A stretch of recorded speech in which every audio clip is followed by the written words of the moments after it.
Our first speaker will talk about sustainable material trends, innovation, and the landscape. He is a leading expert on sustainable materials and is known for his integrated approach to problem solving.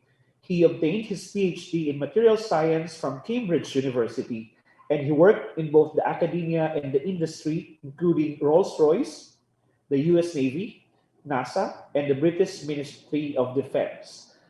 For us in the material science field, he is actually very popular, actually serving as we call him the poster boy of his company. Ladies and gentlemen, the Executive Vice President of Material Connection, Dr. Andrew Dent.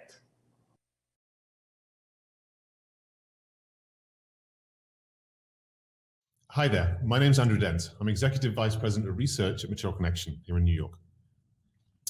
Very excited here to be able to talk to the Philippine Textile Research Institute, the Department of Science and Technology. Glad that you could have me as a presenter here as part of this 2021 TELA conference. My theme is going to be around sustainability and specifically sort of with the theme of fashioning Philippine textiles towards a sustainable creative economy. My presentation is going to be mostly about textiles, a little bit about the sustainability of textiles, but both in the materials themselves, as well as their manufacturing, their end of life, and also use. I'm going to have a PowerPoint presentation I'm going to take you through, and the presentation is going to take about 25 minutes. Okay, so I'm going to share my screen quickly. It's entitled Textiles, a Sustainable Future. The reason for that is textiles are everywhere. They're wonderful. We all love them. They clothe our bodies. They're a very effective tool. However, they do have challenges when it comes to sustainability. They're a very large volume of the challenges we have with water pollution. So the textiles are both a great solution for many things, but also a challenge as we move towards a more circular economy. Why am I talking to you about this? Well, my company, Material Connection, we deal with innovation and sustainability for a range of different industries. So we look at textiles and other materials for all sorts of different industries, including health and beauty, footwear, fashion, architecture, retail design, luggage, automotive, so car interiors, those types of things. So we're always looking for innovative materials that can find solutions in these different industries. And we deal an awful lot with different types of textiles for these applications. We have libraries around the world. We have one in the Philippines, as well as our central location in New York and other locations that have provide access to those materials through samples in a searchable online database, as well as a physical samples library. This enables us to connect directly with our clients who come to visit us looking for those innovative and sustainable textiles. So, the topics I want to cover in this presentation today are 6 different types. Digital manufacturing of textiles. I'm going to be interested in new performance treatments that enable greater sustainability. I'm going to look at some dyeing technologies and also less water usage through different processes. Leather alternatives, though they're not classed specifically as textiles, they're often used in place of, and I wanted to at least recognize there's been a lot of sustainable development trying to reduce the amount of leather, the traditional leather we're using in applications. I want to talk about cotton-free because cotton, of course, is one of the major materials that we use for apparel and other applications, and there've been some great new developments in that area. And then also end of life. What do we do with these textiles after we finish using them? What can happen to them? Is there a useful second life? Can they be recycled? That sort of thing. I'll answer a few questions at the end. But my hope is that at the end of this presentation, you'll have an understanding about the way we see textiles for consumer product and consumer environment applications and how we're seeing greater sustainability in those areas. So my first topic is reduced waste from digital manufacturing. So for me, one of the simplest ways has been through the use of 3D knitting. The advantage you have with this over things such as nonwovens and wovens, of course, is that when you produce the garment, you produce the product, you're only using the material that you need. There's no offcutting. because the garment itself or the other products, we've seen applications such as thermal wear, but also gloves. We've seen upholstery for chairs. IKEA uses a 3D knitted upholstery for one of its chairs. We've seen it as automotive seating as well. So with these materials, once you've inputted the information about the shape of this design, the knitter itself just knits it in one piece. There's no waste. You get exactly what you asked for. And the advantage there is you can change that size and shape, color, and that sort of thing for each individual piece. So rather than it being a very high volume of the same thing, here you can actually get individual customized pieces with zero waste. That to me is a great way in which this digital manufacturing has enabled us to reduce the amount of waste we're doing in textiles. Printing of the entire garment rather than simply just of individual rolls of fabric. This is a company out of, I think, Sri Lanka, who prints, so we'll make a t-shirt and then we'll print the entire t-shirt with a pattern or a logo or a graphic or something like that. So it enables you to not have to create rolls of printed pattern and then worry about making sure that you've cut the right section to get the right designs, etc. So it's a simplification of that process, and you only need to print the t-shirts that you want. So you can have white t-shirts, which obviously has a lower cost and easier to manage inventory, and then print the ones that you need. Twine is a technology that actually is able to color individual yarns. So when you do embroidery, and the yarn itself is able to be colored in very much the way that a printer prints paper, but in this case it just prints the individual yarns, enabling you to create wonderful different colors without the need for many different yarns. So just one yarn colored as it's going into the embroidery machine as a way of creating that wonderful color. And of course, there's the ability to custom design and create individual garments. So Unspun is a company that's using digital manufacturing in order to produce the perfect fitting garment. So therefore, rather than having 50 different shapes and sizes, all of which have inventory, this reduces inventory significantly by simply just, I need a pair that's this shape, and you get exactly what you need. So every time someone comes into the store or shops online, the product itself is exactly the shape they want. They don't need to order 4 or 5 different shapes and sizes around what they want and eventually hone in on what works for them. The idea is then they get exactly what they need. Again, less waste, less inventory. And this one's actually an interesting process which is able to automate entirely the manufacturing process.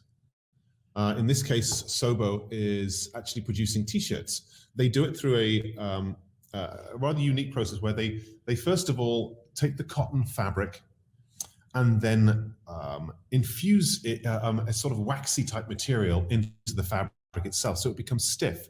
You can then cut that, because it's a little bit more like paper than it is a fabric, and then that stiffness enables the robot to be able to manipulate it. So it picks it up through suction, moves it to the sewing machine, and can basically create an entire t-shirt just out of this, entirely just using a robot. So what used to be a relatively intricate process using hands can now be done automated through a robot. So the wax is infused into the fabric, makes it stiff, and then once the t-shirt is made, you can then rinse that out because it's a water-soluble type wax. So rinse it out, and then you've got your sewn garment. In terms of performance treatments, we've seen a significant move away from fluoropolymers. Fluoropolymers are wonderful in that they are both oil and water phobic. They're resistant to water and oil. So they're great for outdoor garments. They're great for stain resistance. The problem is that the fluoropolymer itself is not a particularly nice chemical. It tends to get stuck inside our bodies, in the environment, and doesn't really go away. So they're trying to reduce the amount of fluoropolymers that are out there in the world. OSM is a new company that uses a bio-based alternative that still has the same water resistance, but using natural chemicals rather than the fluoropolymers. We've also seen plasma become a little more widely used. Plasma is a process which sort of affects the molecular structure of the fabric itself. So here you've got water resistance, you've got a hydrophobic surface on this fabric, not created by a particular chemistry, but created by the use of this plasma, which goes over the entire surface of the fabric, alters its sort of molecular structure so that it itself is actually water resistant. So that's a great way of doing it. Rather than having to use chemistry, we can simply just manipulate the surface molecularly using this plasma. Doesn't change the basic makeup of the actual fabric itself, whether it's a synthetic, whether it's a natural material, but it is able to change that molecular structure so that it has that water resistance. And also we've seen manipulation of natural materials. The silk cocoon, which is used widely as a basis for fabrics. I have one in my tie right today. But you can manipulate that protein and create a coating, which then gives the feeling of silk on perhaps other fabrics, but simply just by applying the liquid silk protein onto that surface. So rather than having to use 100% silk, potentially you could use a recycled content material. You could use perhaps a lower cost, a more easily available, readily available fabric, and then coat it with this liquid silk, so then you've got the wonderful high quality luxury feeling of the fabric without necessarily needing to produce it from silk. Within dyeing technologies,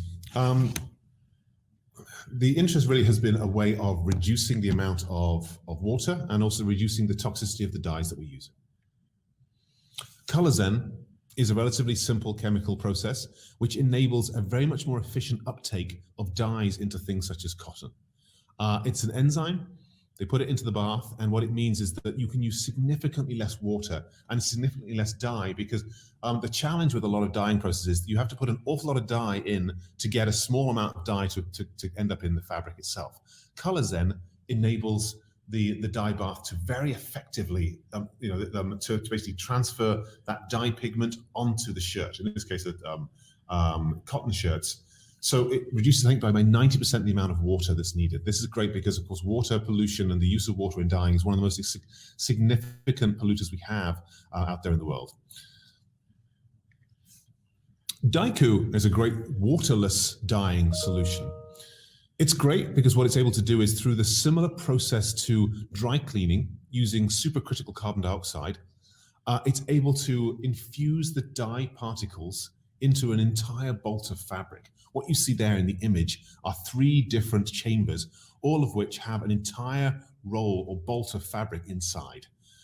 You shut the door, you basically introduce the supercritical carbon dioxide with the pigment, and it causes the pigment to flow like water, even though it still has a gas. It goes the entire way through the fabric, so that 0 water is needed. This is great. The challenge, of course, is that you can see the complexity and the cost of the capital investment needed in order to create this sort of system. These are not small machines. This is significantly tougher to do than a simple dye bath. But what it does, it enables you to dye entire bolts in one go with 0 water. We see this as the future. Of course, it does require a little bit more capital investment in order to achieve it. Then, of course, we've got companies like Colorifics. They're using bacteria as a dyeing chemical. They understand that certain bacteria will emit or will end up as certain colors when they're stressed in certain ways. So they're able to take those bacteria and stress them in a specific way, and then it creates certain dye colors. This then allows you to manufacture dyed products out of bacteria, which tend to feed on basic sugar-based products. They can be waste sugar or waste oils. So you end up with these wonderful dyes that are effective at coloring both synthetic as well as natural fabrics. The challenge at the moment is they're not currently in high volume scale. The reason why the image is there, a bunch of testing vials, is because we're starting to see this being done, but it's only done currently on a relatively low volume scale. They're not quite up there to do your average high volume product. So it is getting there, but at the moment we're still we've just got out of the lab. We're starting to do commercial trials. We don't have any high volume commercially available solutions yet, though. A quick one on leather alternatives, just because for a lot of our clients this is a big area, trying to find the alternative to leather. We know the challenges with leather. It's although it's a byproduct of the meat industry, it still props it up. It's still a large large revenue generator for that meat industry. We know the meat industry does create, just cause problems with the environment, the amount of carbon, the amount of methane coming off of cows, the amount of land that needs to be used in order to produce those cows. We're trying to move away from leather as a material. We've seen vegan leathers. The challenge with those, of course, is that they are, although they're vegan, they're made out of plastics, polyurethane, silicones, PVC, those types of materials. So although we're moving away from leather, we're still using a petroleum-based solution. So that's, so what are the alternatives? There are actually ways in which we can use bio-based materials as alternatives to these leathers. In this case, they're just using the chemistry from fallen olive leaves as a way of dyeing leather. So still using actual cow leather or kangaroo leather or even sometimes pig leather, but actually using a dye stuff which comes from just chopped up olive leaves. And the white color you see there, so it is a chemical. It's not necessarily the green leaves which are causing a pigment. You can actually dye and tan these leathers to a white color using these leaves. So it allows you to create an entire spectrum. BMW is using it in their cars for upholstery. So it's a good durable pigment on original leather. How to go one step better? We've started to see leathers that are using raw materials such as apples. We've seen rhubarb. So this is an apple version where they're using a significant amount of apple. Originally, they were trying to create glue. They realized it ended up as a very thick and durable paste. So now they're producing leather alternatives from apples. We've seen it from pineapple fibers. This is a successful company, Piñatex, where pineapple fibers are used to create leather-like structures which you can use in upholstery, in footwear, in fashion accessories. From mushrooms. Mushrooms are, they're quite a wonderful material simply because they require no real water to grow. They don't really need sunlight. You simply just create you put the spores around some sort of vegetation, and that can be agricultural waste, and they will grow. They grow into packaging materials. They can grow into structural materials. We've seen packaging, we've seen floor tiles, I've seen wall tiles, we're now seeing leather. So this is MicroWorks, who's producing a leather-looking sort of membrane from the mushroom that has a lot of the suppleness and the feel. Not quite the same sort of durability you'd expect from leather, but certainly the look and feel of a leather material, and certainly a very unique structure surface. And the material itself, at the end of its life, will compost quite safely. We've also seen the growth of leather-type materials in Petri dishes in the lab. So this one is actually using DNA to develop and then grow leather-like materials. It's a startup. It really has only just started. It hasn't produced large volume solutions yet, but the material itself feels very much like leather, does not require any cows to be involved. So it's an interesting way in which we're actually using sort of DNA and sort of microbiology in order to develop these solutions. Cotton-free. Now, the challenge with cotton is that it's very water intensive. It's very much a monoculture. If you grow cotton, nothing else grows around it. Because it requires an awful lot of sort of intense farming. And although it's a great natural staple crop, and it is industrialized production, so we have it in large volumes, it's perhaps not best that we rely entirely just upon cotton for sort of our t-shirts and our other types of shirting fabrics. And so what are the alternatives that are cotton-free? We've seen solutions that now are using hemp fibers. Hemp fiber itself is a little tough, but the advantage it has is it grows almost like a weed. It doesn't require much irrigation. You don't need an awful lot of care for this crop. It can be grown in all sorts of different environments. The only challenge is you do need to soften it a little bit. So the reason why they call it cottonized hemp is because they need to go through a second process to reduce the stiffness of these fibers to make them feel a little more like cotton. We've seen a range of viscoses or rayons that are now using waste materials. So viscose is one of the major suppliers is Textile. So it's a rayon-like material, soft, absorbent, wonderful for sheets and other other fabrics that are used close to the body. It's a wonderful feeling material. It comes through what's called a technology called the lyocell process. Lyocell process just typically takes things such as cotton or wood fibers and dissolves them, goes through a synthesis process and then extrudes them out. So the extrusion is very much like a synthetic fiber. It's extruded and produced very much like cotton, very much like nylon or polyester. However, it does come from a bio-based source. Now, the challenge, of course, is that if I'm using cotton or wood, those could be potentially used for other applications. So there are companies now that are using them from post-consumer waste. So I've got old textile waste, and I'm now producing viscose from that. We've seen it using it from things such as organic waste through fermentation. So nullarbor is actually a fiber that's produced from organic waste. They ferment it.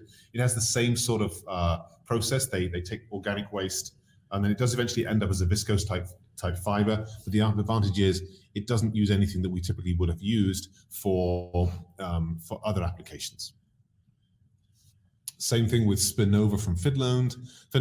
They're using pulp waste streams. Where people are producing pulp packaging or other pulp fiber products, they're actually just taking the waste stream, and there's enough cellulose in those waste streams to then manufacture the viscose type material. Infinity, again, sort of a Scandinavian company, agricultural waste, doing the same sort of thing. So we're seeing a wide range of different sources, moving away from traditional industrialized crops such as cotton and wood in order to source these viscose fibers, and looking at, okay, well, we can use agricultural waste, we can use post-consumer recycled fabrics, we can use fermented or organic products. There are different ways in which we can gain the cellulose we need in order to transform it into this viscose material. Lenzing also does it, and they're using post-consumer recycled fabrics as well.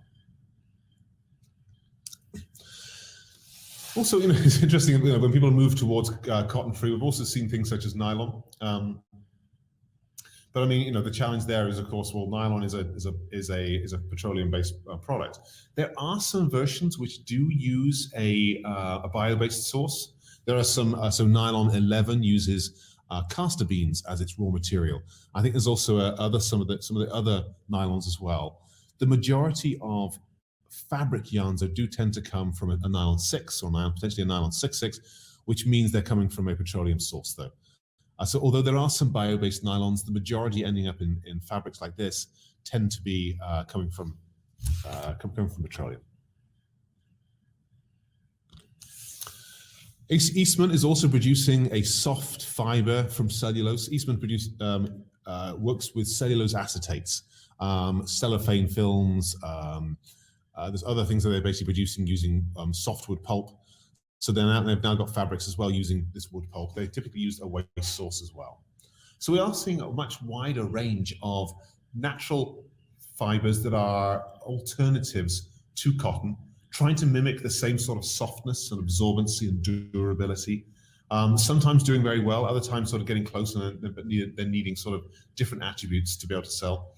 So we're starting to see a wider range of options there, and I think the advantage we have with things such as the viscose is we can start using agricultural waste, post-consumer waste, and still end up with a wonderful, soft, absorbent, durable fiber for fabrics.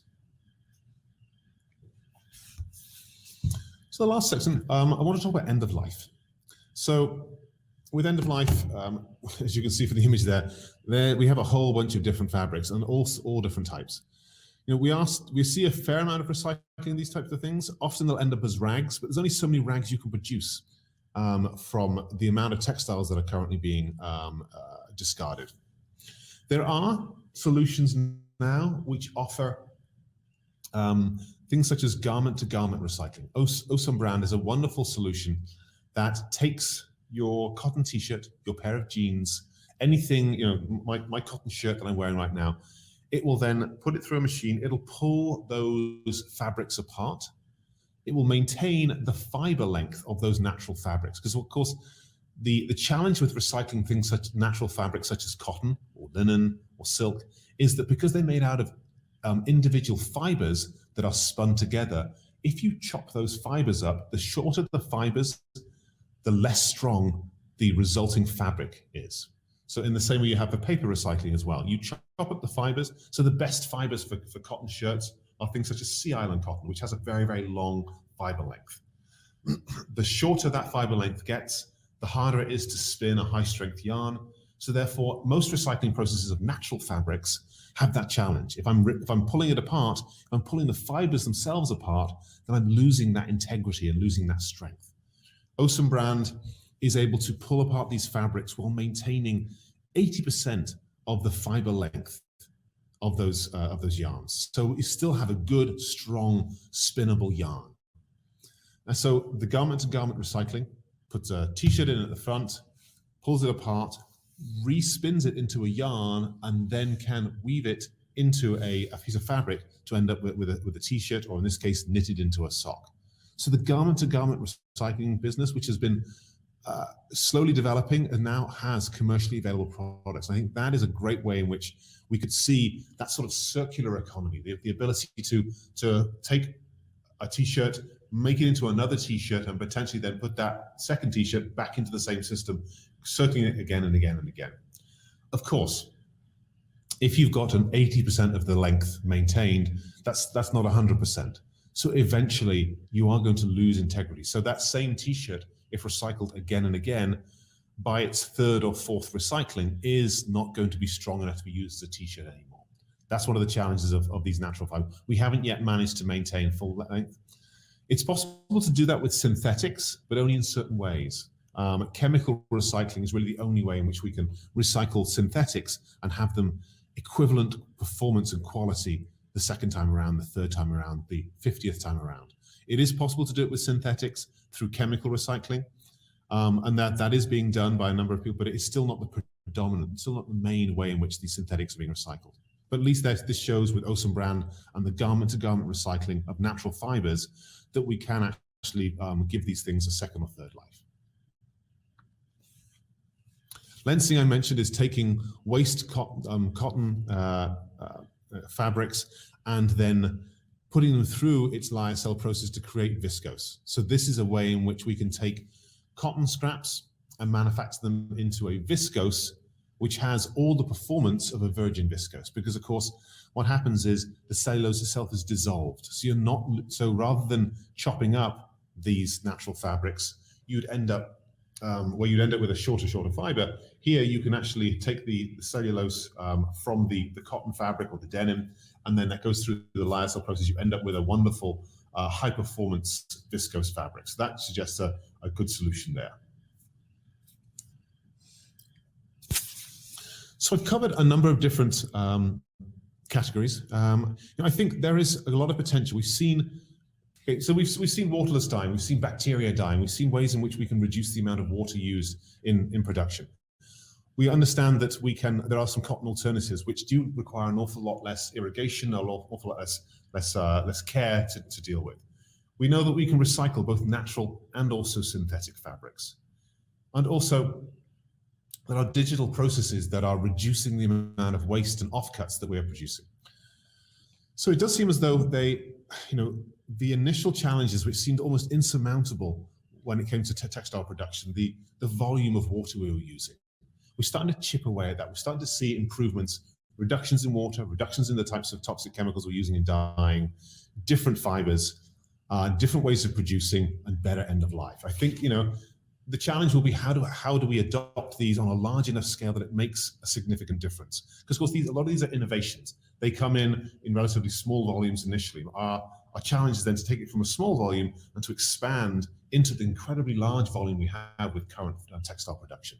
So for me, that's very much the concern, is how do we take these innovations which seem so promising and we have them end up as larger volume solutions for the standard market. Okay, so that's kind of the end of the presentation. What I'd like to do is actually to answer some questions that have come up, and just sort of to go through in a sort of question and answer section.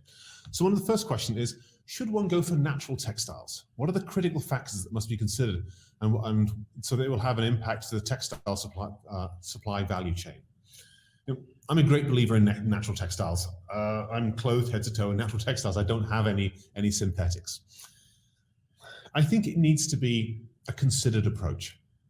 you need to assess, first of all, is your consumer going to buy a natural product? Is it going to enable the performance that we want? Synthetics have many advantages. They're easily colored. They can be produced with all sorts of different treatments on them. We have sort of cooling and wicking versions of them. They're not as absorbent as a lot of natural fibers. And we can also potentially produce them from recycled content. For us, the natural textiles, what you need to do is you need to sort of talk up and market the natural base, because a lot of people now are going against polymers or plastics. So talking about the natural base for the material is a good thing, and talk about its attributes. So, yes, of course, if you want a wicking fabric, then polyester is probably going to be better than cotton. But what are the advantages that cotton has? And are there ways in which you can, through some of the sort of additional performance processes, can you create better performance in that cotton fabric than the polyester through a sort of a post-treatment? Is it plasma? Is it some sort of additional coating? So understand what your market is and what it wants. Talk up the natural, and then also understand how you can perhaps improve its performance in order to make sure that you can sell it at a higher value. Another question was, is textile upcycling sustainable considering the material and energy input to upcycle versus just to create new material? That is very much a question which answer is, it depends. It depends, where is the upcycling happening? Is it local? Are we sort of taking waste fabrics and then producing products from the waste fabrics? Are we having to chop it up in natural fabrics? Are we having to melt it if it's a polymerical plastic fabric? That very much depends. There are ways in which textile upcycling can be more sustainable, but you need to be careful about what you do with it. It needs to be a lot more localized. The solution needs to be something which is not necessarily a very high labor-intensive production. So, and the only way to assess this is through, unfortunately, what's known as life cycle analysis, which is a very thorough but a very time-consuming and expensive process. So it can often be tough to assess really whether one product is more sustainable than other in a numbers terms. However, I would say that overall, if you can then if you can upcycle and then produce a new product and potentially use energy that is renewable, then you have your solution. So a lot of these more sustainable solutions, yes, they can initially cost a little bit more energy, but the idea is that if we can use renewable energy for this, then it solves the problem entirely. So we don't really want to be able to be putting so much more plastic material out there into the world. If it's natural, I'm less worried about it, because a cotton fabric is grown, it's produced, and then will eventually biodegrade. So I'm not necessarily putting more plastic out there into the world.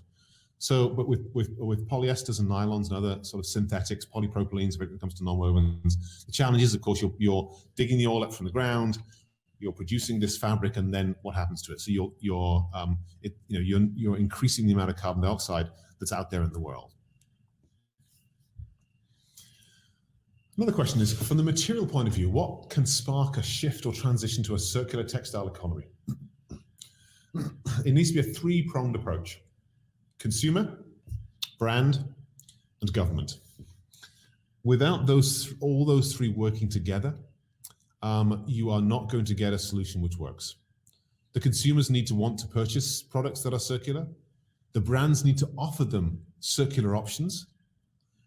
And the government and other institutions, municipalities, need to provide the infrastructure that allows materials to be recycled and reused. So without the combination of those three, if you just have one, if government just tells us what to do, or if just the consumers want it, or just the brands do it, it's not going to work. It needs to be a concerted effort. People need to be educated to know that this is possible and this is important. One question, one or two final questions.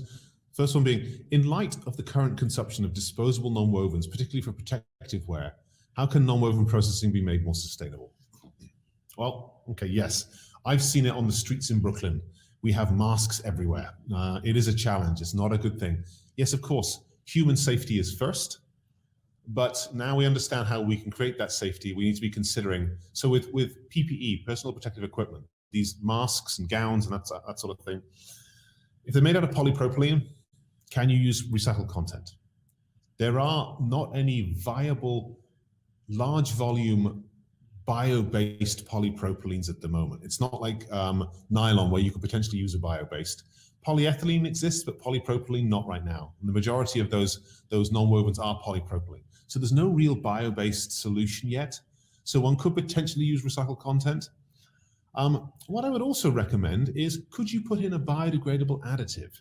What sort of biodegradable additive? So even if the mask ends up there on the floor, out there in the environment, or potentially even in the water, can I put in a biodegradable additive so it will eventually degrade, or it'll degrade much more quickly than a regular material would? So if it ends up there in the environment, it degrades safely. So I think about biodegradable additives as well, because I think recycling of these materials, our challenge at the moment is, as I said, I see a lot of them out there on the street. There's no current infrastructure for recycling masks. I actually use one of these. So it's actually using recycled materials, and then I just wash it.